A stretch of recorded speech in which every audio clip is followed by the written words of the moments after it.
Salmo 37, por favor, meus irmãos.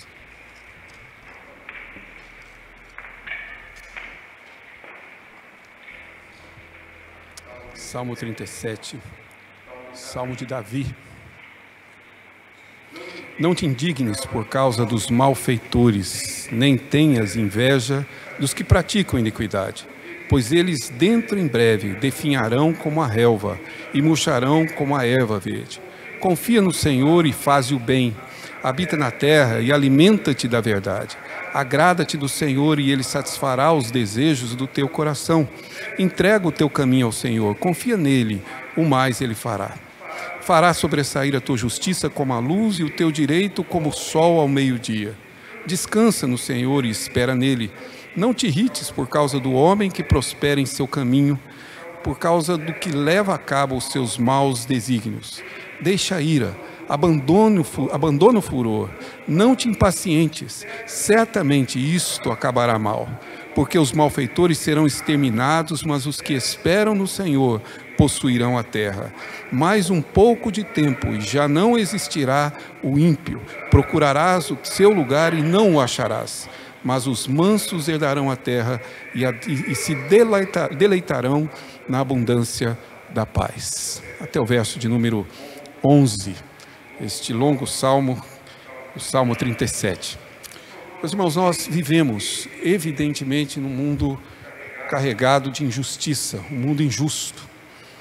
Com certeza, todos nós já dissemos alguma vez que a vida é injusta. E, de fato, é. Um contexto que parece muito mais contrariar a nossa própria lógica, digamos assim, a fé que nós entendemos ser dentro dessa lógica, mas as coisas parecem fora do lugar. Isso. Era para acender um, apagou os dois, né? Então, na realidade, o mundo é injusto e isso é extremamente comum, isso é muito evidente. Duas notícias que li esta semana, em que, com esse feriado prolongado, é claro, foi possível ler um pouco mais, mas duas notícias que me chamaram a atenção e que denotam claramente esse caráter meio que injusto, ou meio não, esse caráter injusto que o mundo tem. Todas duas vindo da área de esporte, para quem gosta aí dessas notícias. Mas esta semana, o jogador Cristiano Ronaldo bateu mais um dos seus recordes. Foi o primeiro ser humano a ter mais de 500 milhões de seguidores. Dá para imaginar o que é isso? Mais de 500 milhões de seguidores nas suas mídias sociais, seus vários canais, digamos assim. O que chama atenção é que, fazendo um cálculo, alguém disse, ou o jornalista disse, que um merchandising, uma propaganda, uma divulgação dentro de uma das mídias de Cristiano Ronaldo custa a bagatela de 4 milhões de dólares. É isso que ele ganha em alguns segundos, sem esforço. Aqui eu não quero dar a Cristiano Ronaldo um caráter de ser ele um ímpio, porque eu não conheço a vida pessoal dele, mas apenas comparar como isso parece, e de fato é uma grande injustiça, porque um trabalhador nosso, brasileiro, que recebe salário mínimo, teria que trabalhar nada mais do que 1.515 anos para receber o que ele recebe em alguns segundos no seu site, na sua mídia, no seu Instagram, no seu Facebook, seja lá onde for. Nada mais do que isso. O que ele ganha em alguns segundos, é necessário que um trabalhador trabalhe 1.515 anos.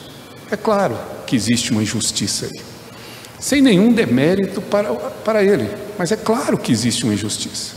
Uma outra notícia também semelhante é que Sebastian Vettel, famoso campeão de Fórmula 1, colocou à venda sua pequena coleção de 8 carros, entre eles 5 Ferraris, uma BMW, uma Mercedes e coisas assim.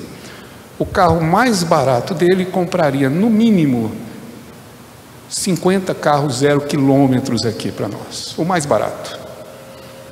Quando nós observamos e vemos tantas pessoas com dificuldade, inclusive de locomoção para trabalhar, ele tem essa coleção com quilometragem Praticamente nenhuma. Carros com 5.000 quilômetros rodados, coisas dessa natureza, e que ele resolveu vender. Nada contra ele. E nem estou dizendo que ele se compara aos ímpios que o salmista aponta. Não é essa a intenção. Mas apenas a convicção de que existe sim uma injustiça. Eu estou citando casos extremos, mas nós convivemos com isso todos os dias. Em todos os momentos nós estamos lidando sim com um mundo que é injusto, particularmente nessa perspectiva financeira. E é essa, digamos assim, a mesmo sentimento que está no coração de Davi ao escrever este salmo. A perspectiva do salmo é essa. Mais uma vez ele compara justo com ímpio, como ele fez no Salmo 35, mas só que ele de alguma forma manifestou a falsidade existente no injusto. Como ele fez no Salmo 36, só que no Salmo 36 ele demonstra, faz essa comparação a partir exatamente da aliança em si. Mas agora não, ele olha exatamente para esse contexto, digamos assim, para essa condição de um ímpio que prospera, de um ímpio que na verdade tem muitos recursos e vive feliz, sadio, e que na verdade o justo que padece dificuldades. É um pouco mais complexo do que apenas esse cenário superficial. Eu espero mostrar isso a vocês. É um salmo muito conhecido por causa de pelo menos 2 versos deles que nós citamos de memória. Verso 4, quando nós dizemos: agrada-te do Senhor e Ele satisfará o desejo do teu coração. Isso a gente sabe de memória, né? A gente cita para as pessoas e principalmente para os filhos a gente fala muito. Esse é um texto conhecido. Ou então o texto do verso 25, onde Davi diz: fui moço, hoje sou velho e nunca vi um justo mendigar o pão. Tá certo? Essas são palavras conhecidas, mas embora os versos sejam conhecidos, o salmo fica desconhecido, talvez até porque se ressaltou apenas versos fora desse contexto no qual essas passagens estão inseridas. E é exatamente por isso que eu gostaria que você pudesse olhar para o salmo. Não é um salmo, não é uma oração. Esse aqui não é um salmo que contém petições, tá? Não é um salmo de lamento, não é um salmo imprecatório. Davi não está aqui prometendo ou pedindo a Deus a justiça sobre os ímpios. Não tem esse caráter. Ele não é um salmo dessa natureza. Talvez pudéssemos dizer que é muito mais um salmo de instrução. Alguns autores chegam a dizer que é quase que um provérbio. É um salmo escrito como acróstico, como já explicamos aqui, alguns salmos são assim. As primeiras letras do alfabeto hebraico introduzem os versos, não cada versículo nosso, mas os versos em si, duplas de versos provavelmente, e isso é o que nós chamamos de salmo num acróstico. Mas não é essa preocupação principal, mas a ideia de que ele nos traz uma instrução. Quase todos os princípios que encontramos aqui, quase todos os imperativos que encontramos aqui, esses princípios estão também presentes no que nós lemos no livro de Provérbios. Tá? Eu vou pedir para o Alexandre, acho que é ele que está, o Fernando que está ali, o Caleb, por favor, tem uma projeção somente para comparar aqui, para vocês terem uma ideia, que existe sim, Salmo 37, o Gladson já vai socorrer ali, mas só para vocês terem uma ideia de que existe sim uma forma, os princípios, veja bem, de Provérbios. Do lado direito são textos do Salmo 37, do lado esquerdo nós temos um conjunto de provérbios do livro de Provérbios, é claro. E vocês vão percebendo que na realidade existe uma similaridade entre eles. Só para não cansar os irmãos e não tomar todo o tempo, veja apenas o primeiro deles, por favor. O livro de Provérbios, capítulo 24, verso 19, só para essa única comparação. 24, 19 diz: não te aflijas por causa dos malfeitores, nem tenha invejas dos perversos. Ou seja, há uma similaridade de princípios. Por que isso é importante?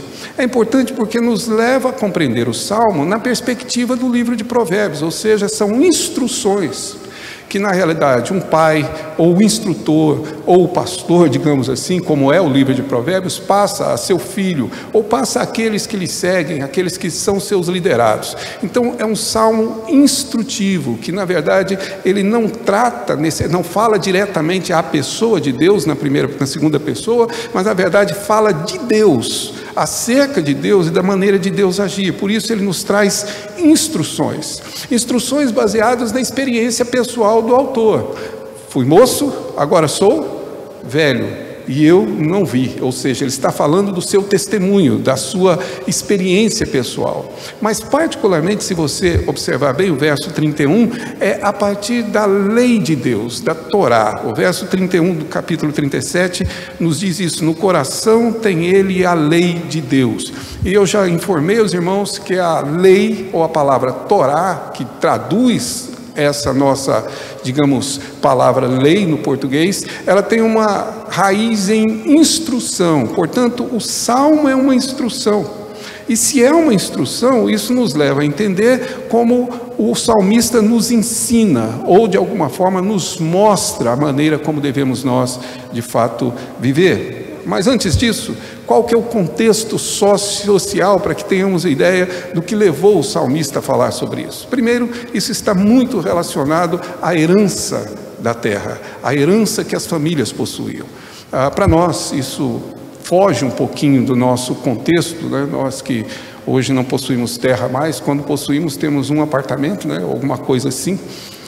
Mas naquela época a família, a subsistência de uma família estava ligada à posse da sua herança, daquilo que foi lhe deixado na terra para criar os seus animais e para realmente sobreviver.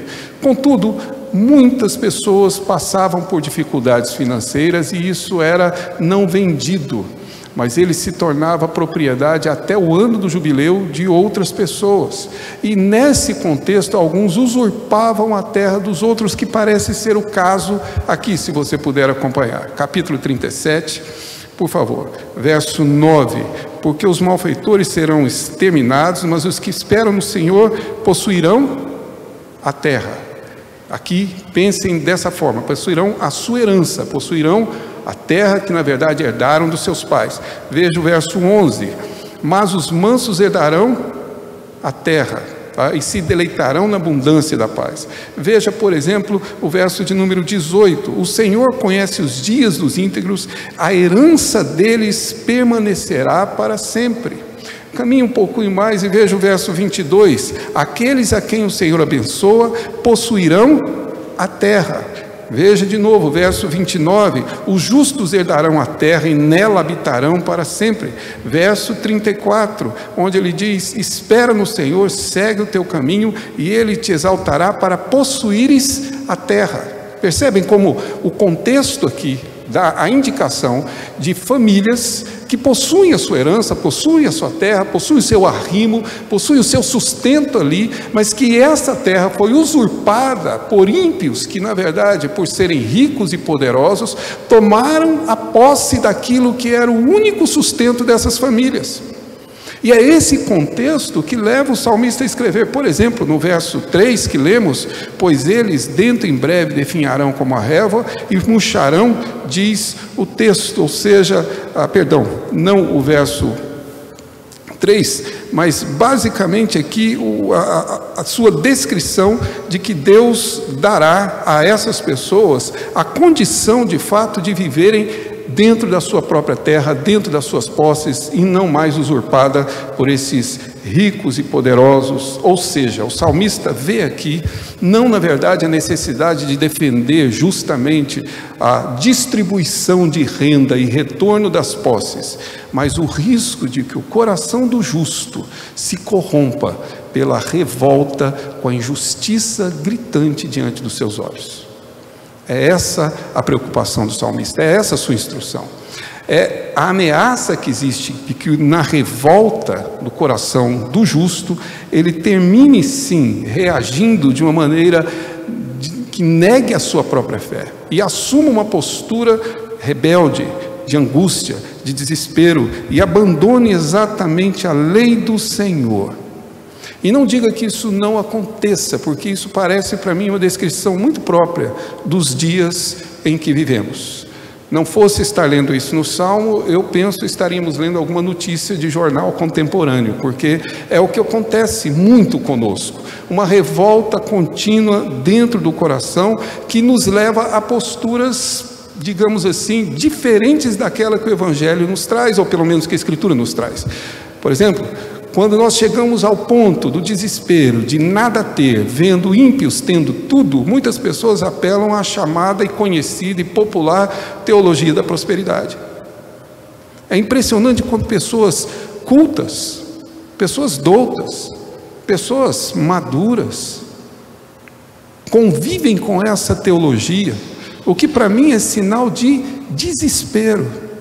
A pessoa chega a um tal ponto de desespero que ela misticamente se atira na expectativa de que essa teologia lhe devolva a sua herança e a posse da sua terra, lhe traga de volta o que ela anseia.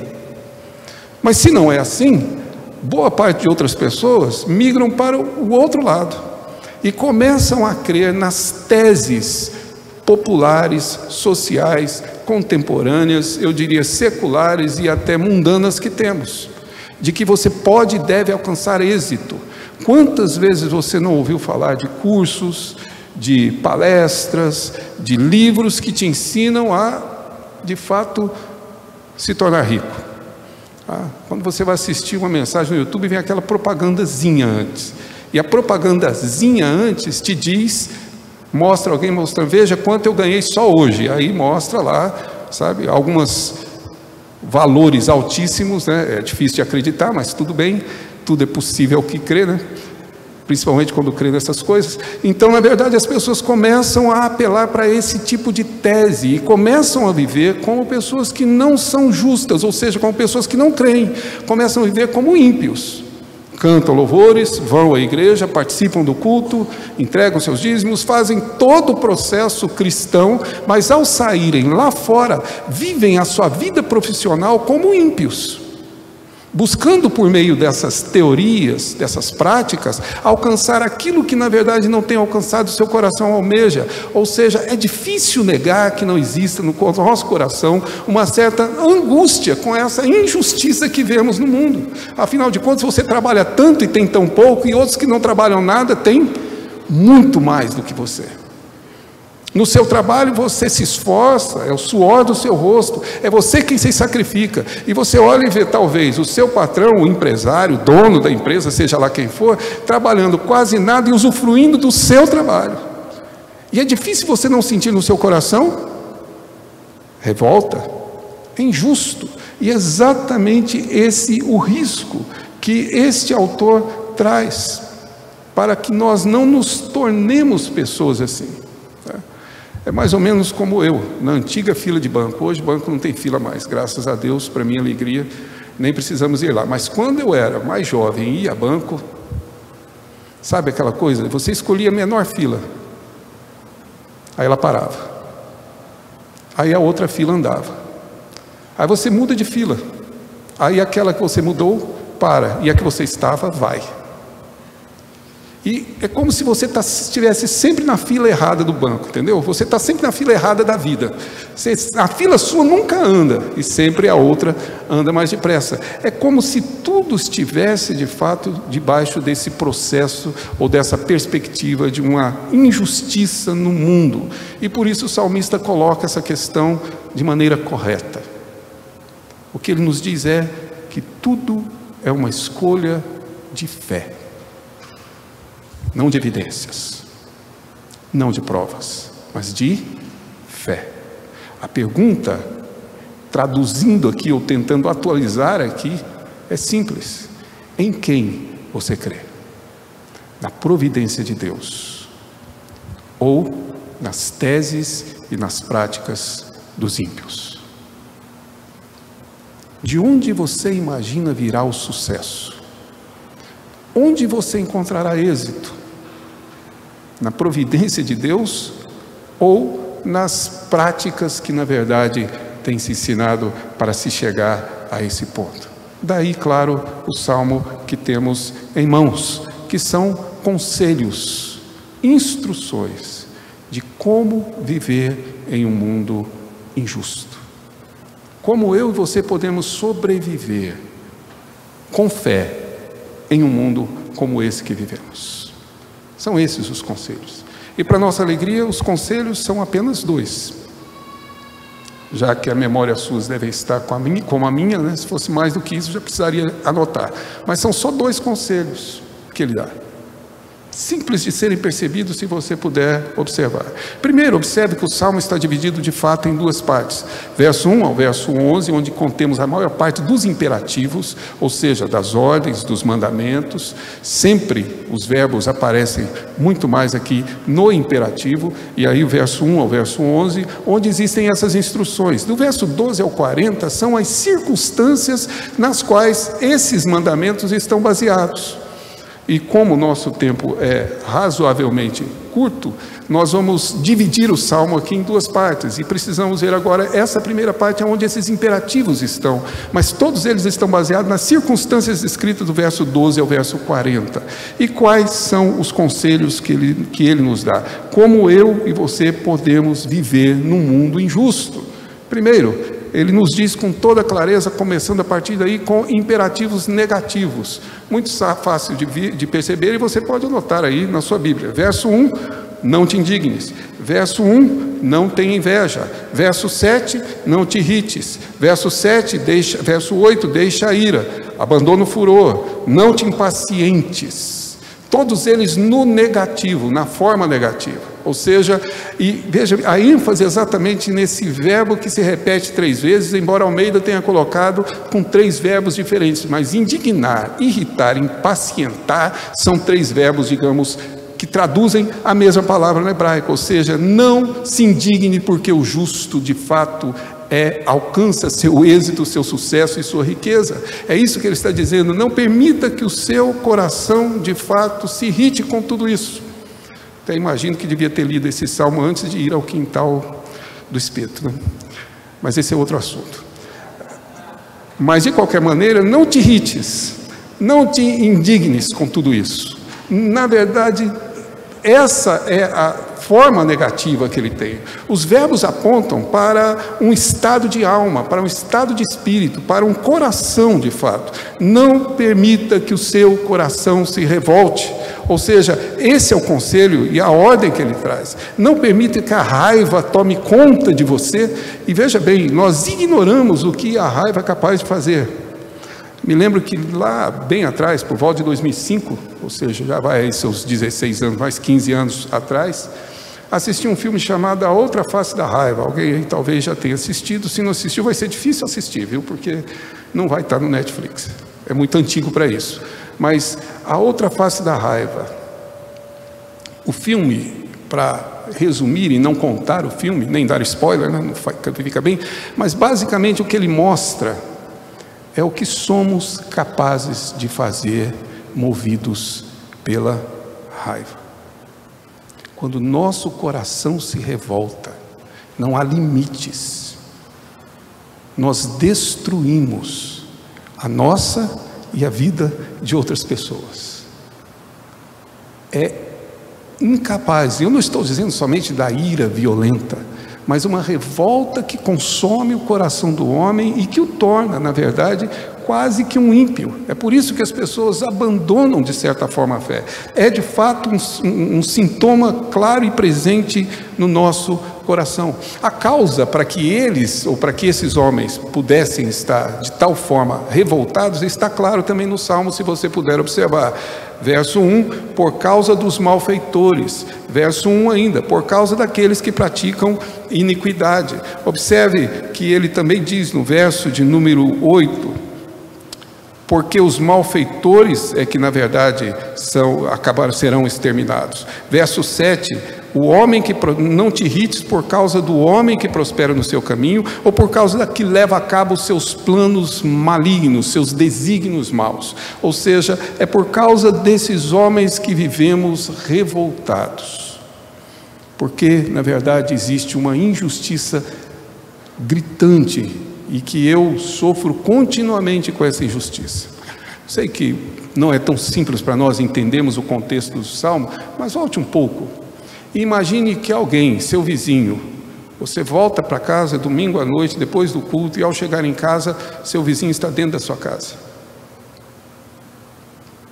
Você já vai perguntar para ele o que ele está fazendo ali, né? E para o seu cachorro, por que não mordeu o vizinho? Mas por que ele está fazendo ali? Ele diz, não, essa casa agora é minha. Não é minha. Aqui, escritura. Você pode juntar aí sua mala se quiser, embora o restante fica. Não é sua mais. É esta a condição desses homens.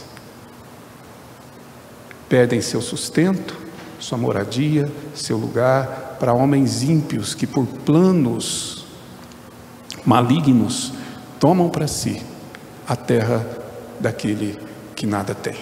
Eu sei, você deve estar se lembrando de Acabe, que usurpou a vinha de Nabote, mas é essa revolta, a mesma revolta que levou Asaf, como eu disse no início deste culto, a um coração quase que desprezando a fé. Se você puder, vá lá novamente ao Salmo 73 e veja a confissão que Asaf faz.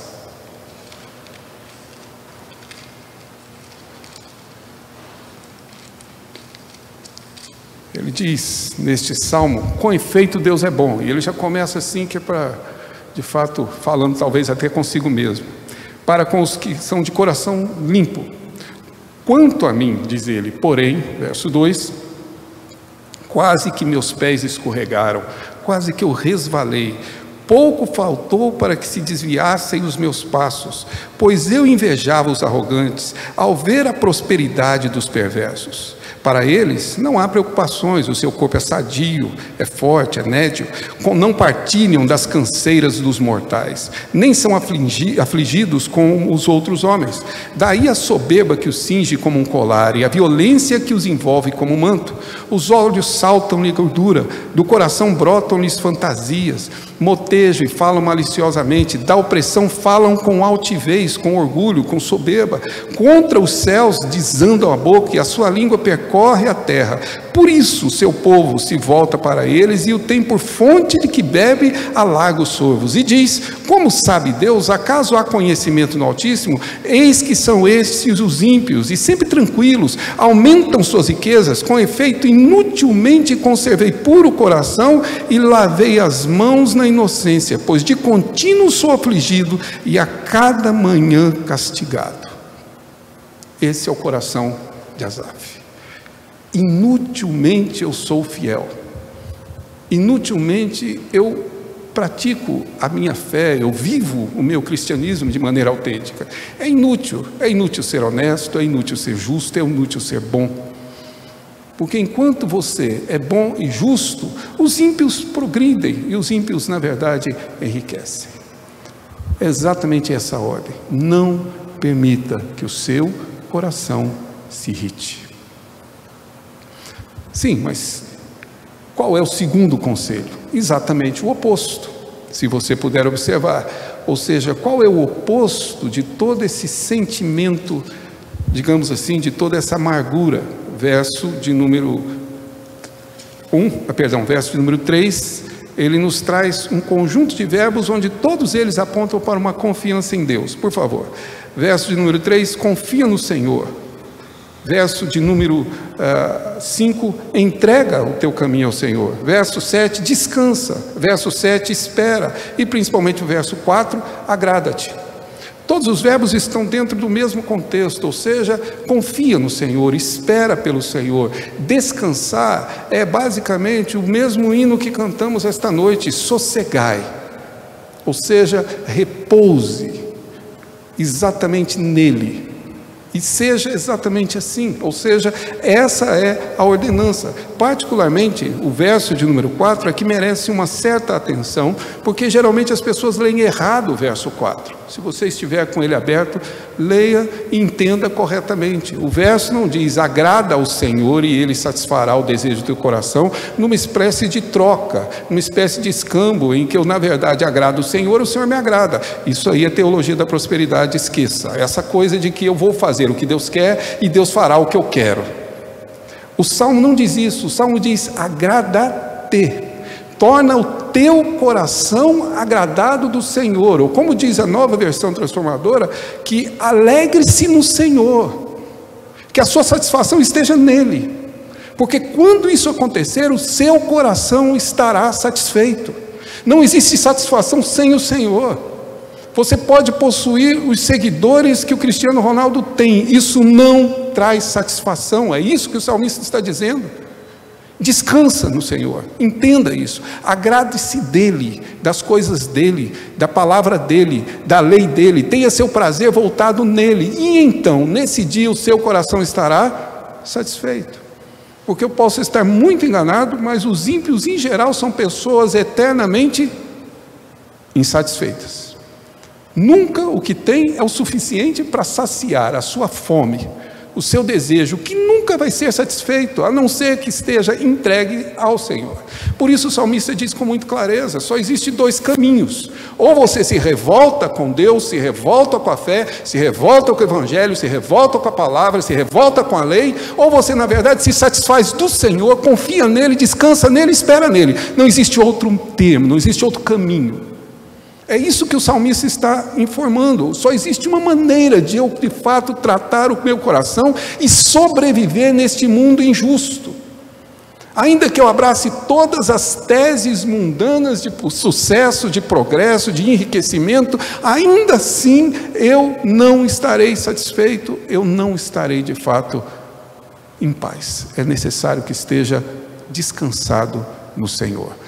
Essa é a orientação. E veja bem, para ser mais claro aqui, todos os verbos têm o mesmo objeto. Se não, leia comigo de novo, se eu não canso você. Verso 3, confia no Senhor. Verso de número 4, agrada-te do Senhor. Verso de número 5, entrega o teu caminho ao Senhor. Verso de número 6, ele diz, verso 7, descansa no Senhor e espera nele. O objeto é o Senhor. Eu descanso nele, eu espero por ele, eu confio nele, eu vivo exatamente agradado dele. Eu na realidade tenho o Senhor como a minha única e verdadeira herança. É assim que o salmista diz que é possível sobreviver neste mundo. Volto a dizer, são conselhos, são orientações que nos são trazidas. Sossegai no Senhor, descansai nele. É exatamente essa a perspectiva que ele nos traz. Tenha exatamente o Senhor como seu prazer, mas é sempre ele. E note, quem fará? E essa é a grande diferença do justo para com o ímpio. Quem fará é o Senhor. O resultado está bem evidente, ou pelo menos a indicação está bem evidente se você ler de novo. Ou seja, diz o verso 3, confia no Senhor e faz o bem, habita na terra, ou seja, mora na tua casa e pastoreia a tua vida, alimenta-te da verdade. Aí verso 4, agrada-te do Senhor e Ele satisfará os desejos do teu coração. É o Senhor quem nos satisfaz. Verso de número 5 ainda, confia nele e o mais Ele fará. Ele fará com que a tua justiça, veja bem, e o teu direito, um dia nasça como o sol, e um dia seja como a luz do meio-dia, de tão claro que será, mas a tua justiça e o teu direito dependem dele, porque é ele quem fará, como diz o texto. Descansa no Senhor e espera nele, porque é ele. Esse é o conselho do salmista: como viver num mundo injusto, como viver num mundo em que aparentemente as coisas estão todas fora do seu lugar. A resposta é simples: não permite que o teu coração se revolte, mas confie e descanse no Senhor. É uma contínua repetição poética de um único princípio. É o mesmo que encontramos em Provérbios. Mas como a, digamos, revolta tem sua causa, você há de convir comigo que a confiança também precisa ter. Certo? Embora fale-se muito dos rebeldes sem causa, né? Mas Toda revolta tem causa. Aqui é a prosperidade do ímpio, claro. Mas qual é a causa da nossa confiança? Onde é que nós alicerçamos essa confiança? E o salmista nos ensina essa verdade também. Primeiro, verso 4, verso 5, verso 6, nas promessas do Senhor. Ele satisfará, Ele fará, Ele. E são promessas. Eu sei que a palavra promessa parece para nós algo meio sem muito valor, né? Até porque a gente não cumpre quase nenhuma das que fazemos. Mas é exatamente isso que Deus nos deu. A fé que possuímos, ela está baseada em quê? Evidências, provas científicas, cálculos matemáticos, né? Você, na verdade, viu um dashboard cheio de gráfica e você creu. Você creu porque você conheceu as promessas do Senhor.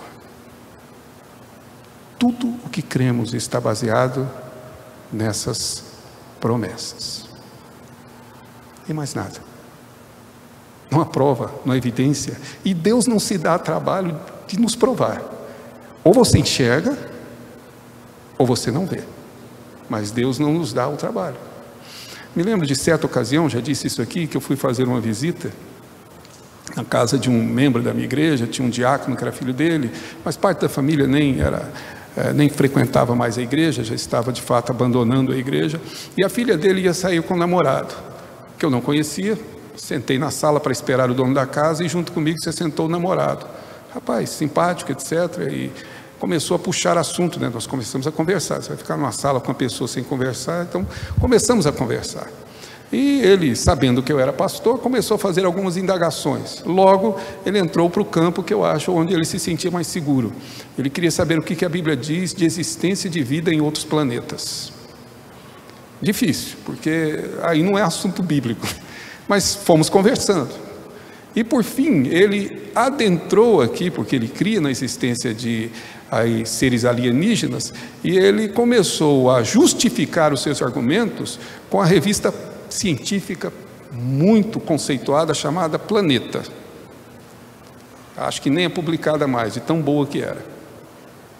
Os argumentos dele, diz ele, científicos, e nós começamos a conversar. Chegou a um determinado momento, vocês sabem, eu não sou tão paciente quanto pareço, que eu perdi ali a minha paciência com aquela discussão que não caminhava. Então eu peguei a minha Bíblia, joguei na sala, no centro da sala, no chão, e falei para ele: eu sou pastor, tudo que eu creio, tudo que eu faço, tudo que eu vivo está baseado nesse livro. Se você me provar que esse livro está errado, eu jogo naquele cesto de lixo e saio daqui agora para viver outra vida, porque eu não vou ser desonesto comigo mesmo. Agora eu te desafio, você colocar aqui, junto com a minha Bíblia, as suas ideias. E se eu provar para você que você está errado, você joga no cesto de lixo e você me acompanha para a igreja domingo que vem. Ele disse: não, eu não vou fazer isso.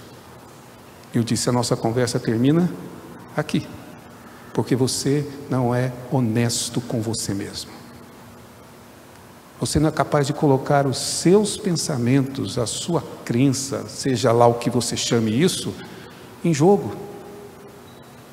Porque tudo que cremos, meus irmãos, são promessas.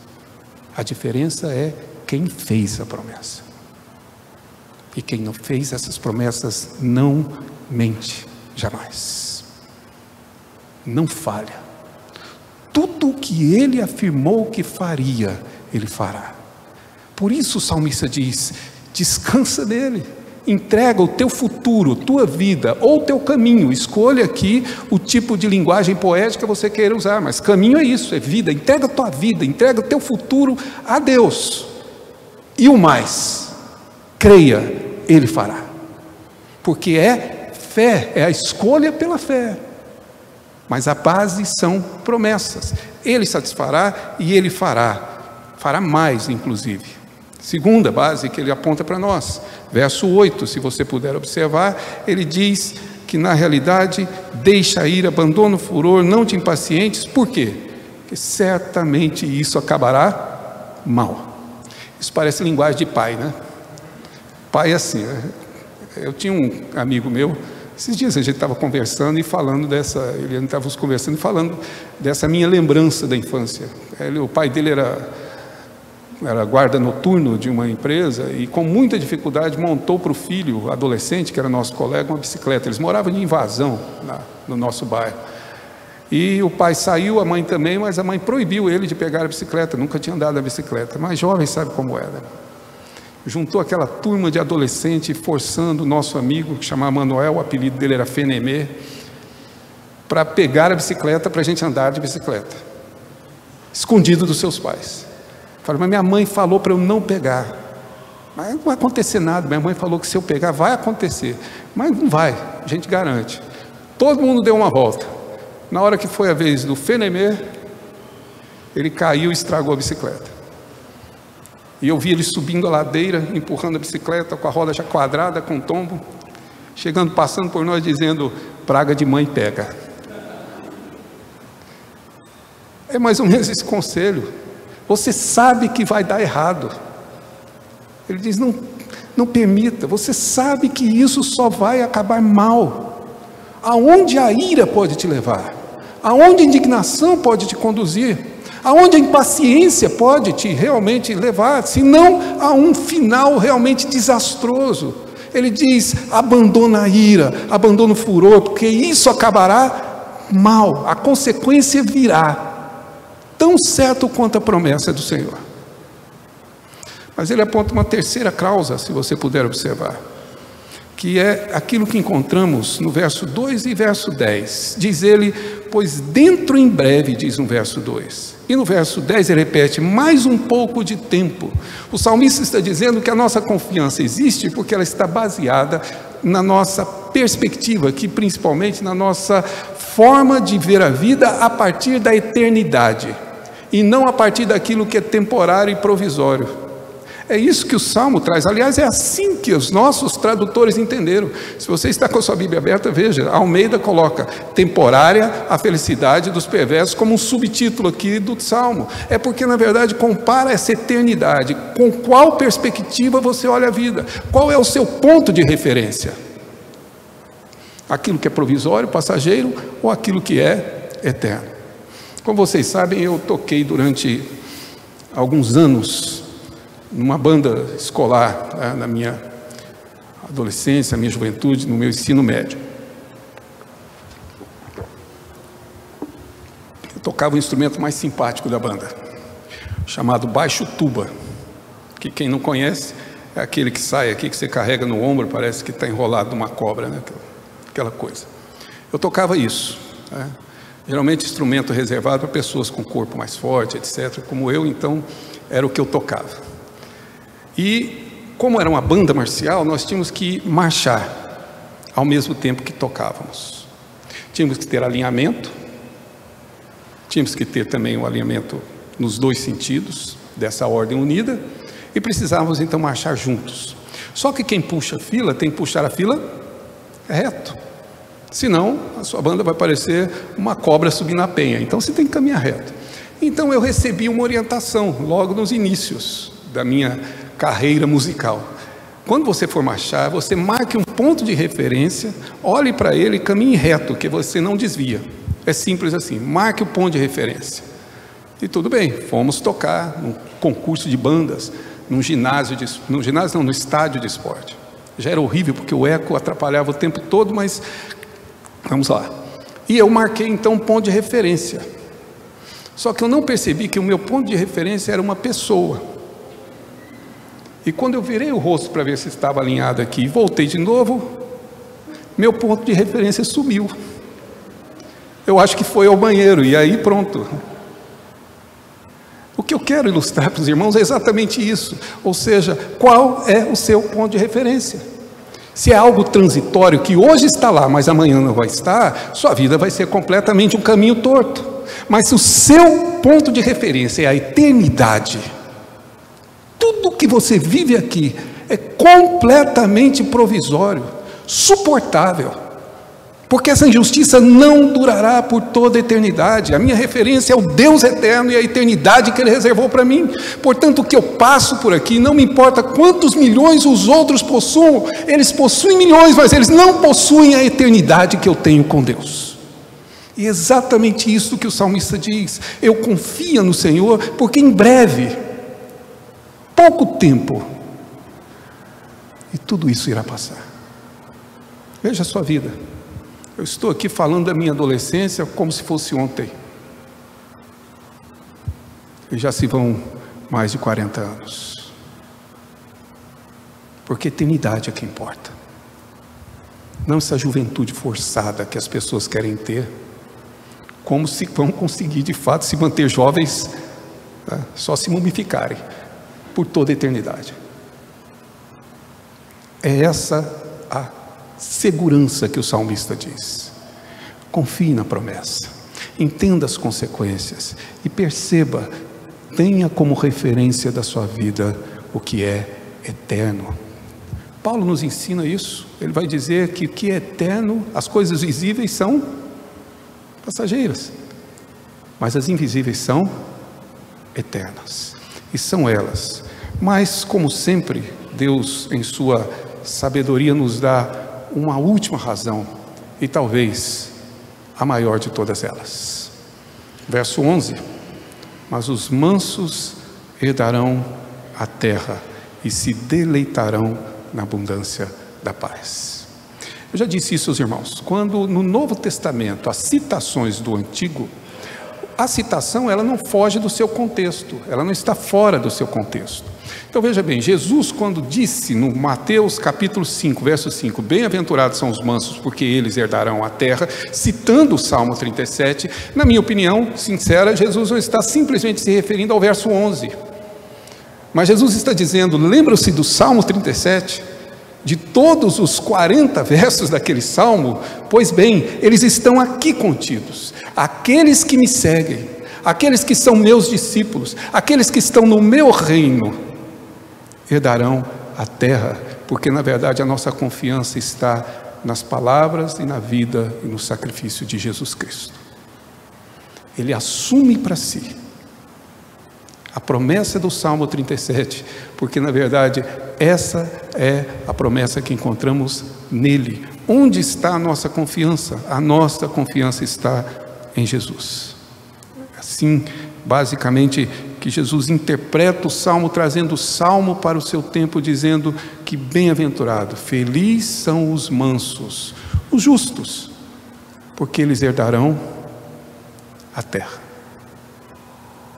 Não a posse de uma herança familiar, mas o universo que Deus criou para nós. Eles herdarão a terra, e tudo isso baseado exatamente na palavra de Jesus. Ou seja, ao mundo lá fora injusto, para o qual nós vamos sair agorinha. Se eu não tiver enganado, aqui dentro ele talvez já seja muito injusto, tá? Mas é o mundo que vivemos. Não nego. Você vai enfrentar isso durante toda a semana, eu também. Me lembro de um amigo meu que ficou revoltado e saiu do trabalho que estava, que quando eu perguntei por quê, ele disse, cansei de ser vitrine. Ou seja, ele quis dizer que ele trabalhava, mas só os outros é que eram vistos. Ou seja, ele queria, na verdade, alcançar melhores resultados. Um outro colega meu, pastor, falou para mim literalmente que ele não concorda com essa tese de que uns plantam e outros colhem. A tese não é minha, é de Jesus, mas tudo bem. Ele não concorda. E ele falou para mim literalmente, eu quero plantar e eu quero colher. Como se a gente pudesse determinar a Deus o que vai acontecer, né? Se você tiver a graça de plantar, já agradeça, tá? Ainda que você não colha. Mas de qualquer forma, existe um mundo de injustiça que nós vamos sair para ele daqui a pouco. Todos nós. Vamos viver injustiça no trabalho, vamos viver injustiça no trânsito, vamos viver injustiça dentro de casa, vamos viver injustiça na nossa relação familiar, vamos viver injustiça, muita injustiça na nossa vida econômica, vamos viver injustiça de todas as formas.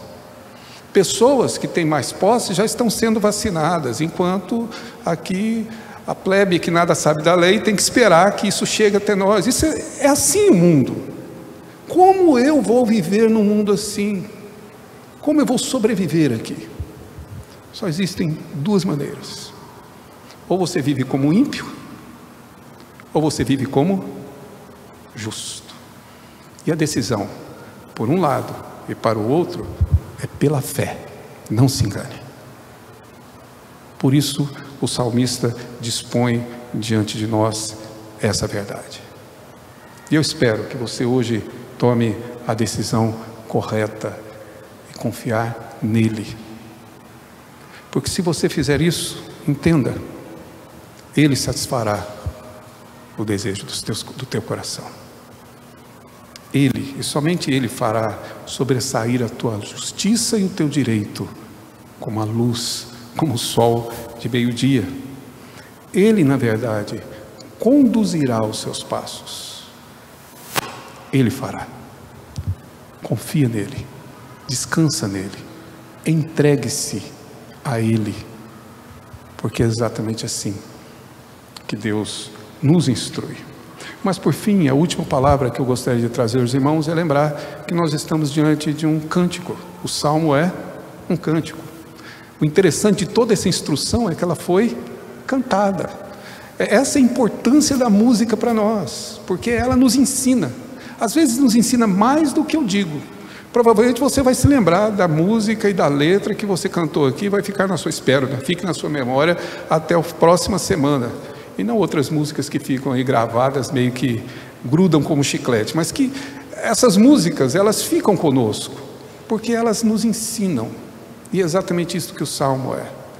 Ela é um ensino, através de uma música que ouvimos. E é o que faremos agora. Para encerrar o nosso culto, nossa equipe nos conduzirá em um cântico, e eu espero que esse cântico nos ensine finalmente. Que ele nos conduza às mesmas convicções que o Salmo nos conduziu. Não temos como recuperar as melodias dos Salmos, né?